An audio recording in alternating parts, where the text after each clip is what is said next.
Hi, அனைவருக்கும் வணக்கம்.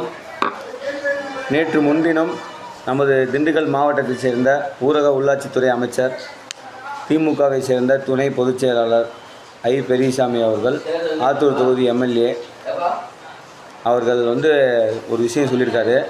எஸ்ஐஆர்னால் ஆத்தூர் தொகுதியில் 22,000 ஓட்டு நீக்கப்பட்டுள்ளதுன்னு சொல்லியிருக்காரு. 22,000 ஓட்டு நீக்கப்பட்டுள்ளதெல்லாம் உண்மைதான். ஆனால் யாருக்கு நீக்கியிருக்காங்கிறத நீங்கள் சொல்லவே இல்லையே. டபுள் என்ட்ரியாக இருக்கவங்க, இறந்தவங்க ஓட்டு, இந்த ஓட்டெல்லாம் வச்சு தான் இப்போ நீங்கள் ஜெயிச்சுக்கிட்டு இருந்தீங்களா இதுனா வரைக்கும்?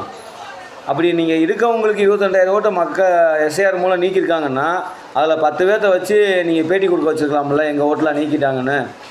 எதுக்கு இந்த மினிக்கு ஒரு வன்மமான பிரச்சாரத்தை பண்ணுறீங்கன்னு தெரில.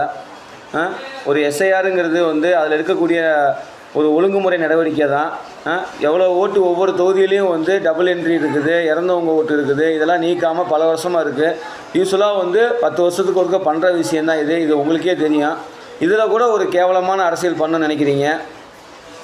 அமைச்சர் ஐ பெரியசாமி அவர்களே, அப்படி நீங்கள் 22,000 ஓட்டு உங்கள் தொகுதியில் இருக்கவங்களுக்கு நீக்கியிருக்காங்கன்னா அவங்கள வச்சு இவங்களுக்கெல்லாம் நீக்கியிருக்காங்கன்னு நீங்கள் ஒரு தெளிவான ஒரு ஆதாரத்தை கொடுக்க வேண்டியதானே?